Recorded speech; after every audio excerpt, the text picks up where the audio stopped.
In a quiet village in the heart of France lives a young woman named Luna at 25. She works with flowers, speaks little, and feels even less seen. Her days pass softly, hidden behind shyness and a quiet ache she cannot name until one afternoon.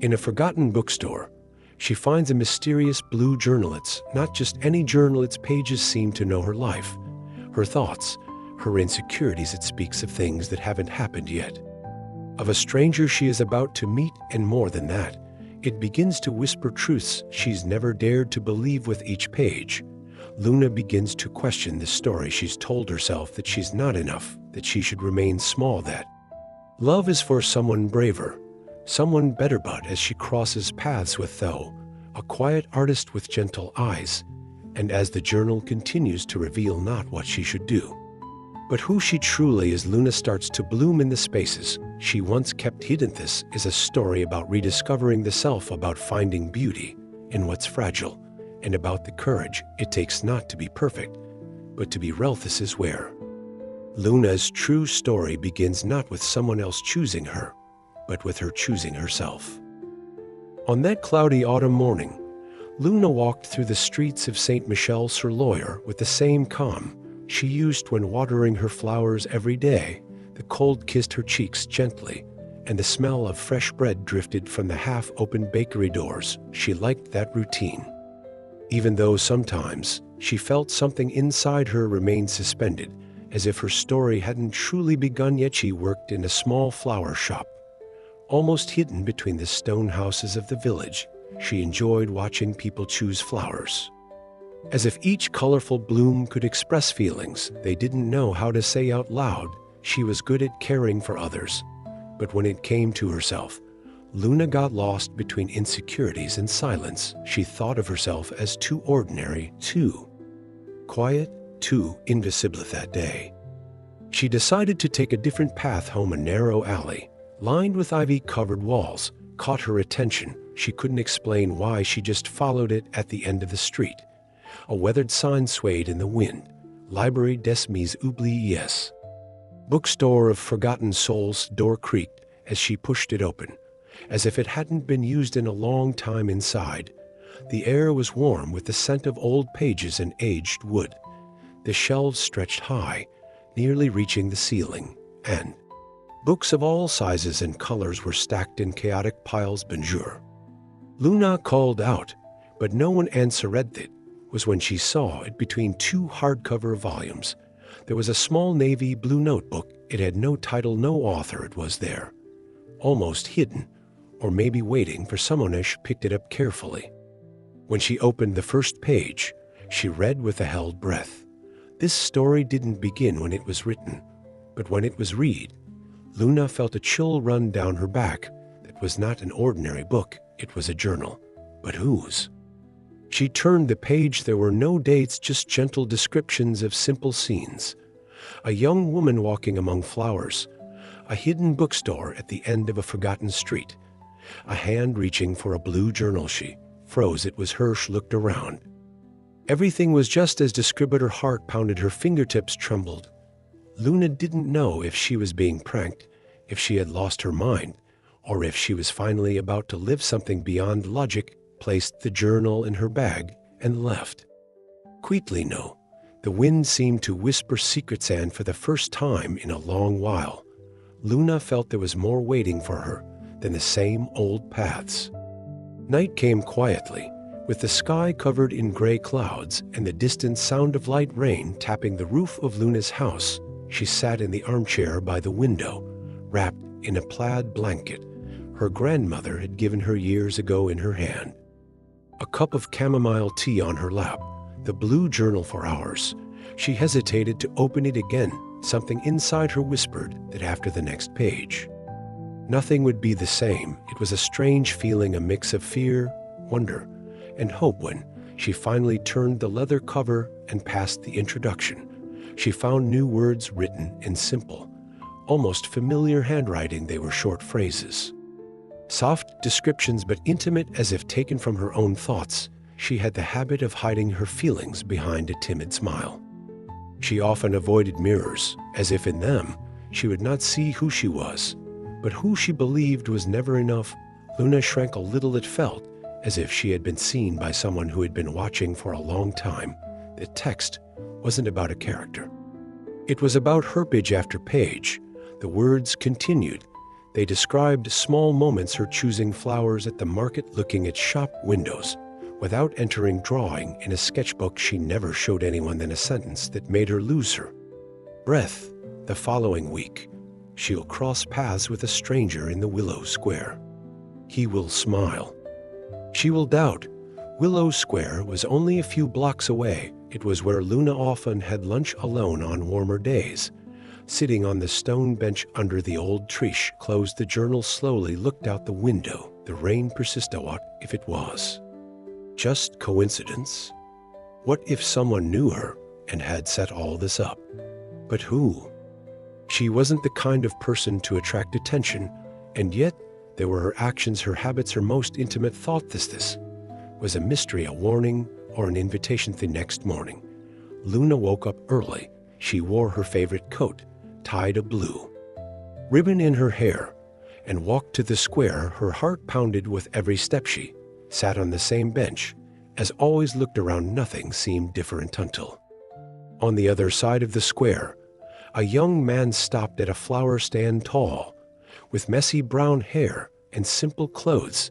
He looked at her not by accident, but as if he already knew her, and then he smiled. Luna looked away, her heart racing. She will doubt. The words from the journal echoed in her mind. This was not just a coincidence, it was the beginning.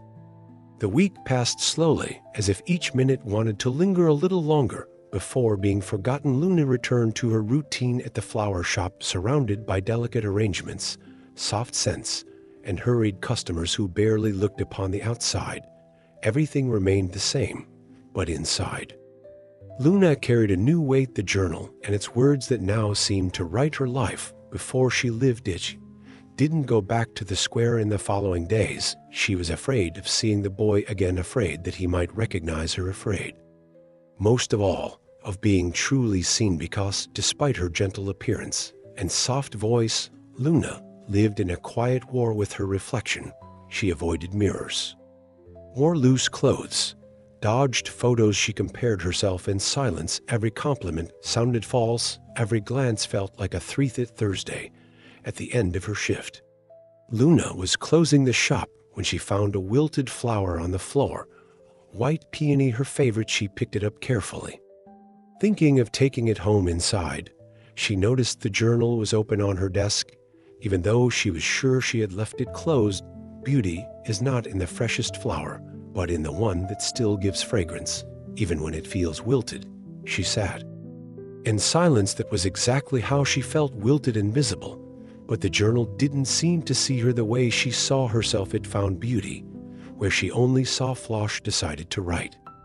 For the first time, on the blank pages at the back of the notebook, she didn't know if she was allowed, but she needed to say something, even if no one heard. Why do you know me so well? Why do you write what I've never told anyone? She closed the journal, took a deep breath. Next morning, when she opened it, a new phrase was there, written in the same calm handwriting. Because sometimes someone has to believe in us before we can see ourselves clearly. Luna cried, not from sadness but relief. It felt as if someone on the other side of those pages was holding her hand in silence. At that same day, while watering the hydrangeas in the shop window, she heard a familiar voice. Do you like peonies? It was him. The boy from the square held a flower wrapped in brown paper, smiling with simplicity. I saw this and thought of you, he said, offering the flower. Luna froze for a second, then, with a shy gesture, accepted it. She didn't know what to say. She simply smiled, a small smile, but a true one. That night, when she wrote in her notebook, she didn't ask anything. She simply said thank you. Saturday arrived with sunshine and a quiet warmth that softened the village streets. The sky was clear, reflecting on the cobblestones, still damp from the night rain. Yellow leaves danced with the breeze. Luna woke up earlier than usual. She spent a few minutes sitting on the bed, looking at the closed journal on the table. For the first time in weeks, She didn't feel the need to open it. She wanted, just this once, to live without knowing what was coming. She wore a light blue dress that she usually kept in the back of the closet for special occasions, and if not today, when? She picked up a book more as an excuse to herself than out of interest, and walked to the willow square, the same one as before. The one that now held a new memory was already there, sitting on the wooden bench, with a camera around his neck and a sketchbook in his lap, just as simple as the day he first saw her when their eyes met. He smiled, not with surprise, but with quiet recognition. "Bonjour, Luna," he said, as if he had known her name all along. She frowned, surprised. "How?" "It's on the sign at the flower shop," he said with a soft laugh. "I noticed it last time." She smiled, relieved and a little embarrassed for thinking destiny might have been more magical than it was. "And you?" she asked, sitting beside him. "Do you have a name?" "Oh, Silenza, but not the uncomfortable kind." It was the silence of old trees swaying, of bird song, of the wind brushing past. "Do you draw?" she asked, pointing at his sketchbook. Oh, opened it. There were no portraits, just scattered lines, abstract forms, and a few phrases written between pages. They felt like quiet thoughts penciled into paper. "I draw what I feel," he said. "When I don't know what to say, I let the lines speak for me." Luna understood instantly. It was how she felt with flowers. Each bouquet she created was a silent attempt to say what didn't fit into words. "And you?" he asked, always so quiet, but your eyes seemed to tell stories. She looked down. She wanted to say something. She wanted to say everything, but her voice got stuck somewhere between fear and doubt. "Oh, didn't insist. They just took a photo of her. No warning, no asking." "Sorry," he said, after it was instinct. "You looked beautiful like that." Looking down, but thinking about 1,000 things at onsesh, didn't know whether to thank him or hide. But she didn't run for the first time. She didn't run. Afternoon passed slowly, like an old black and white film. They talked about books, music, the weather, and in the middle of it all, Luna felt light. At night, when she opened the journal, there was only one phrase written: "Some encounters don't change your life. They simply reveal it." And Luna, for the first time, felt that maybe she wasn't invisible. Maybe she had just been waiting to be truly seen. The following days were filled with exchanged messages, brief encounters, and quiet smiles between mornings and work shifts. Though appeared now and then at the flower shop with new excuses: a flower for his grandmother, a broken vase, a question about a plant that clearly didn't exist. Luna smiled inside. It all felt so light, so unlikely that it seemed unreal. But the warmer her heart became, the louder her mind spoke. "He'll get tired of you. You're not as interesting as he thinks. He's only seeing a part, and when he finds out the rest." Those voices came from far away, from years of looks that diminished her, from harsh words, from constant comparisons, voices that had become her own, without her even noticing. And the closer they came, the more Luna stepped back. One afternoon, as she arranged vases in the window, he appeared with 2 coffees and his usual gentle smile. "Want to take a break?" She hesitated. Her reflection in the glass stared back. She felt the old weight press on her chest. "Not today. I'm really busy," she said, though she knew it wasn't truth. Oh nodded, understanding, but his eyes showed a touch of disappointment. Didn't insist, just left the coffee on the counter. That night, Luna lay down with a tight heart. She looked at the journal, opened it with trembling fingers. The page was blank for the first time. There was no message, no phrase, no signals. If even the journal had gone silent, and in that silence, she understood what she needed to face wasn't in the pages. It was inside her. Next morning, she sat in front of the mirror, watched herself for a long time, not to find flaws like she usually did, but to try to see something more slowly. She picked up pen and paper. She wrote a letter, but it wasn't to it was to herself. "Dear Luna, you've spent so much time trying to fit in, trying to be smaller, trying to please. Today, I want you to know you deserve to take up space. You are enough. Even when you doubt it, you're made of gentleness and courage. Even when you feel fear, and there are those who see that light even when you hide it. She folded the paper, placed it inside the journal, and closed it. Next morning, she found Tho in the square. He was sitting on the same bench as always, sketching in silence when he saw her. He smiled not with surprise, but with familiar. Luna sat beside him in silence and offered him something small. A daisy she had picked along the way for you, she said. Thank you, he replied, surprised. I've always been good at giving flowers. I just didn't know I could receive them too. Tho looked at her like someone who understands without needing explanation. And Luna, for the first time, felt something begin to bloom inside.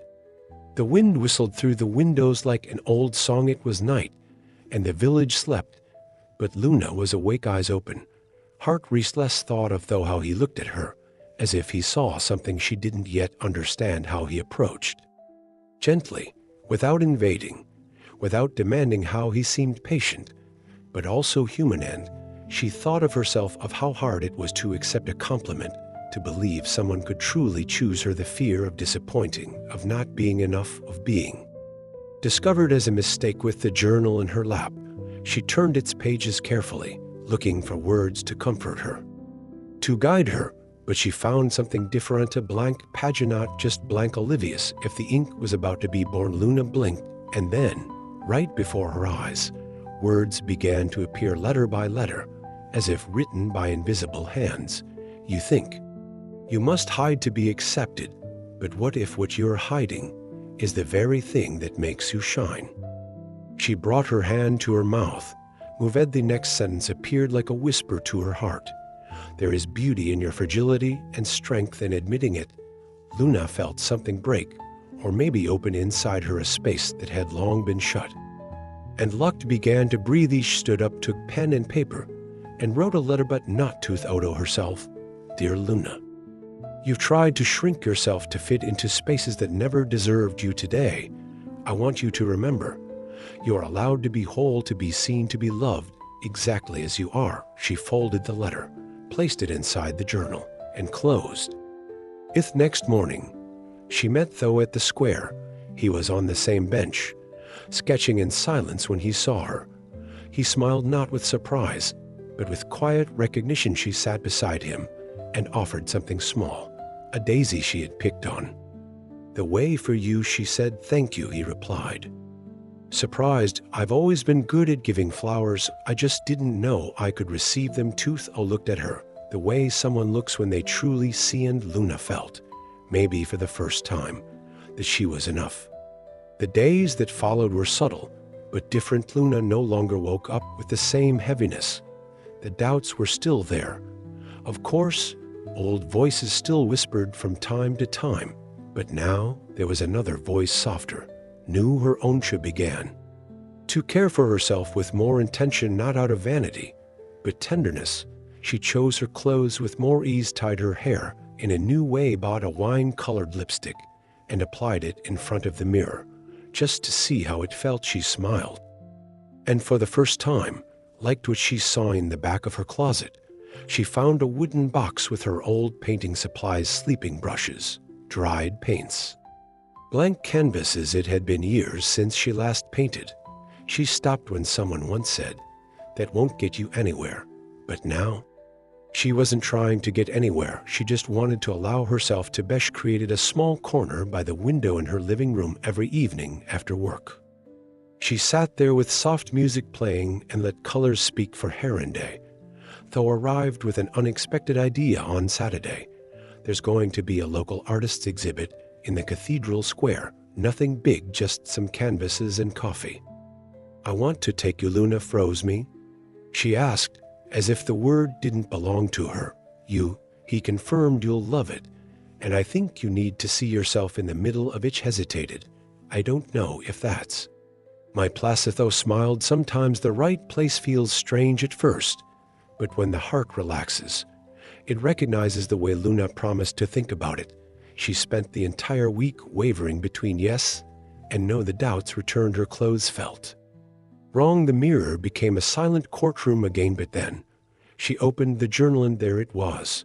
She didn't know what to wear until she realized what she really needed to wear was courage. she took a deep breath and sat today. She put on a cream-colored coat, the wine lipstick, and tied her hair in a soft, simple style. She walked to the square, heart-pounding. Theo was waiting near the fountain when he saw her. He smiled not with surprise, but with recognition. "You look beautiful," he sighed. Luna didn't look away. She didn't shrink. She simply replied, "Thank you for inviting me and for waiting." The exhibit was simple, yet full of life. Colorful paintings, black and white photographs, people speaking softly and smiling. Luna felt like she was part of it, not as someone watching from outside, but as someone who, in some quiet way, belonged. That night, back at home, she opened the journal. A new sentence awaited her. She began to change, not when the world saw her differently, but when she chose to see herself with new eyes. And Luna finally began to believe there was space for her in the world, and more importantly, inside herself. The morning sun spilled into the room like an invitation. The light danced on the walls and gently touched the table where Luna had been painting for the past few days. Her canvases were far from perfect, timid colors, hesitant strokes, but for the first time, she wasn't painting to be admired. She painted because it belonged to her, because something inside needed to come out. The flower shop customers began to notice the change. Luna smiled more, looked people in the eyes, accepted compliments with a simple "thank you," without looking away, without trying to dismiss them. It was as if she was blooming along with the flowers she cared for. Theo remained present, but now Luna no longer saw him as distant or unreachable. She saw a kind man, curious and human, with flaws, with silence, with doubts like hers, and that made her feel closer, more real. One afternoon, he stopped by the shop holding a small box. "This is for you," he said, offering the gift with a soft smile inside. There was a wooden picture frame, simple, and in it, a photograph he had taken without her noticing. Luna laughing, holding a paintbrush with smudged fingers, cheeks flushed, eyes glowing. She stayed quiet for a moment, her fingers tracing the frame as if holding something precious. "I almost don't recognize myself here," she whispered. "I know," Theo replied gently, "but it's you, maybe the part of you that always existed and only now has been allowed to come out." At night, Luna placed the photo frame next to the journal. She sat in her armchair with a cup of tea in hand, opened the notebook with a calm heart. The earlier pages were all there, untouched, but on the last one, a new sentence appeared as if it had been written the moment she breathed. "The true story begins when she chooses to love herself." Luna closed her eyes, smiled. This was the beginning of her romance with Theo, though that too was blooming, but of something deeper, more urgent, more necessary, a romance with her own life, with her fears, her layers, her dreams. Next morning, Luna reopened the journal, not as a reader but as the author. And so, Luna begins to write her story, not as someone waiting to be chosen, but as someone finally choosing herself. But this is only the beginning. Part 2 is coming soon. If this story touched your heart, don't forget to like, share, and subscribe to the channel. There's so much more waiting for Luna and for you.